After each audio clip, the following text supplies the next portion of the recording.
Aujourd'hui, je vous parle de cycle FLE.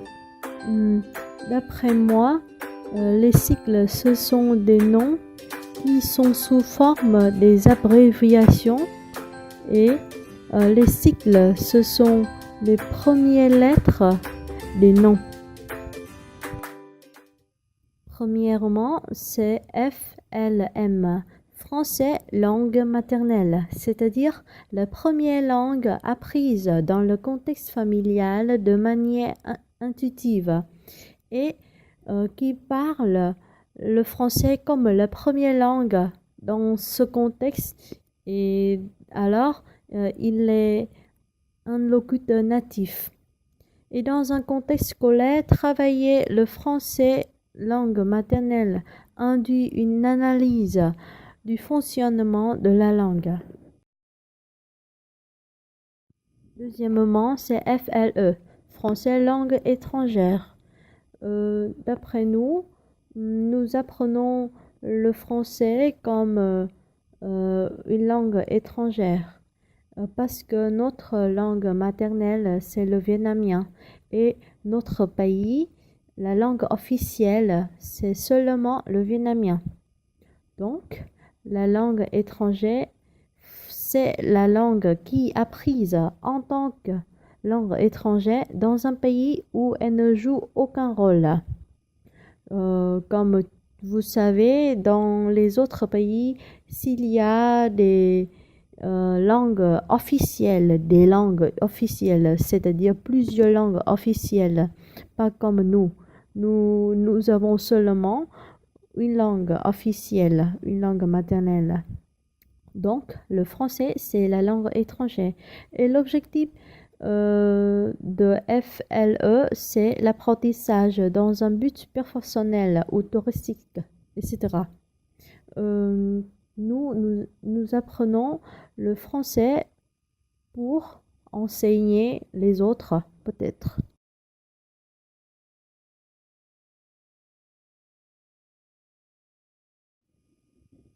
Troisièmement, c'est FLS, français langue seconde. Dans un premier temps, voici la définition du cours de didactique du français langue étrangère et seconde de l'Université de Grenoble. Le français langue seconde, c'est un concept ressortissant au concept de langue et de français. Sur chacune des aires où il trouve son application, c'est une langue de nature étrangère. Il se distingue des autres langues étrangères éventuellement présentes sur ces aires par ses valeurs statutaires, soit juridiquement, soit socialement, soit les deux, et par le degré d'appropriation que la communauté qui l'utilise s'est octroyée ou revendique. Cette communauté est bi- ou plurilingue.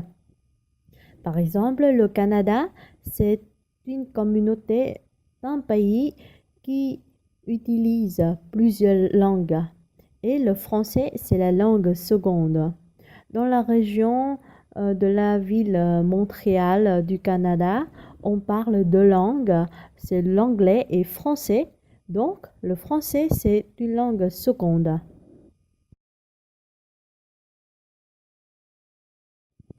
Quatrièmement, c'est FLSCO, français langue de scolarisation. Ce concept découle du précédent, les deux se débauchent d'ailleurs.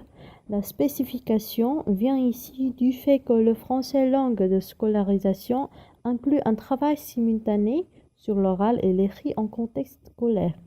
Disons que ce terme a été préféré à celui de français langue seconde en France.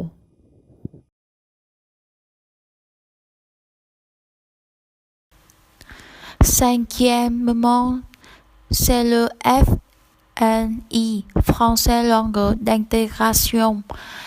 Il s'adresse à deux types publics, les adultes migrants dont le français n'est pas la langue maternelle. Ils veulent apprendre le français pour communiquer et pour intégrer.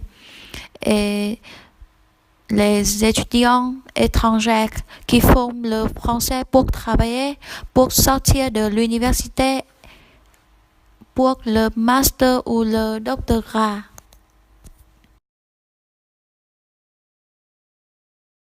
Sixième moment, c'est le faux français sur objectif spécifique ou faux français sur objectif universitaire. Il s'adresse aux étudiants qui cherchent les connaissances scientifiques de l'université. Le français sur objectif spécifique et le français sur objectif universitaire comme des méthodologies précises permettant de prendre en compte les besoins des apprenants de manière pointue.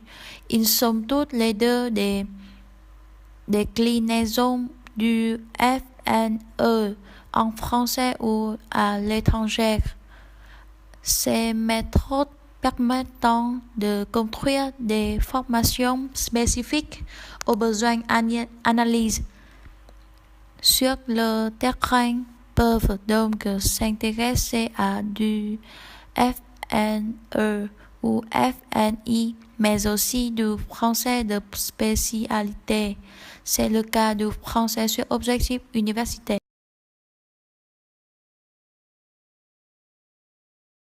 Septième moment, c'est le français de spécialité.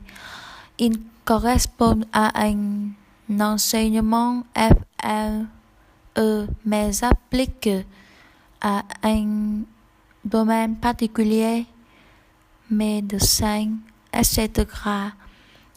Il s'adresse à la cadre des filières universitaires francophones avec les partenaires vietnamiens, les universités vietnamiennes pour le français du tourisme, le français de l'économie et le français du commerce, etc. Mais aussi des étudiants de ces filières devraient préparer et soutenir des mémoires de fin d'études en français. Donc, face à cette situation, on propose certainement des méthodes différentes qui peuvent répondre aux besoins terrain en fonction de chaque statut, chaque public correspondant.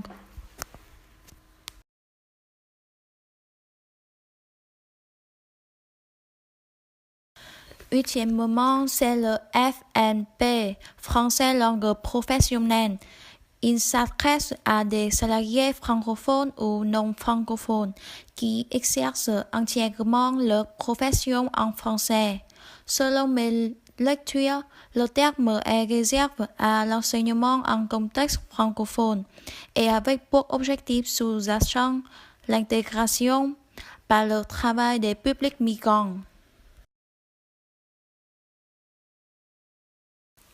Le FNB, c'est l'enseignement du français ayant pour but l'insertion professionnelle du public à court ou moyen terme. Aujourd'hui, cet enseignement revêt un double enjeu: accompagner la réussite individuelle, professionnelle et sociale des migrants, mais aussi permettre à l'association ODTI de proposer des solutions pratiques et concrètes à un défi social majeur: l'insertion socio-professionnelle des publics en difficulté.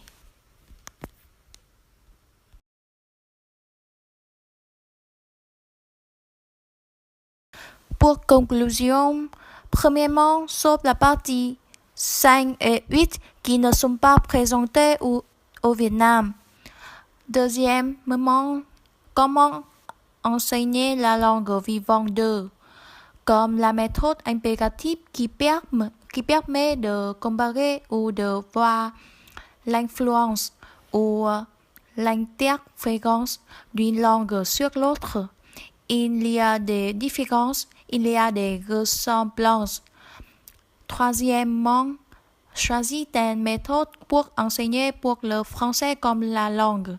Ça a besoin du dépense, de la motivation, de l'objectif de chaque programme. Et finalement, les formateurs sont parfois confrontés à des problématiques bien plus grandes qui les dépassent et limitent leurs possibilités en termes pédagogiques, budget, organisation des formations, matériel, etc. Alors, je suis totalement d'accord si cela fait avancer les choses.